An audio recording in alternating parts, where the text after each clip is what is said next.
uyu munsi uzaba uteye ubwoba, uzaba ukomeye cyane, azaba ari mubi cyane. Reka twirebere ukuntu Bibiliya ibivuga. Reka twumve icyo Bibiliya ibivugaho. Nitumara kumva icyo Bibiliya ibivugaho, ndareka maze namwe mwirebere mwumva n'urusaku rw'ibiri kuba, ahasigaye namwe mwumve ukuntu hano mu Byahishuwe hagaragaza ibintu byinshi bikomeye mu munsi w'imperuka. Reka namwe mwiyumvire.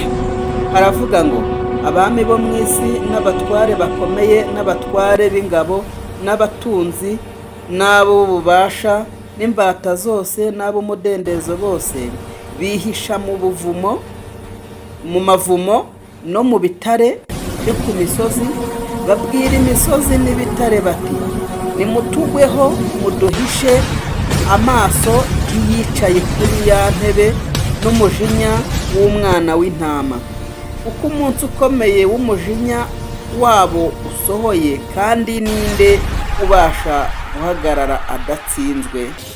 Niko havuga. Reka ndeke rero namwe mwirebere ibintu bikomeye ko bizaba bimeze.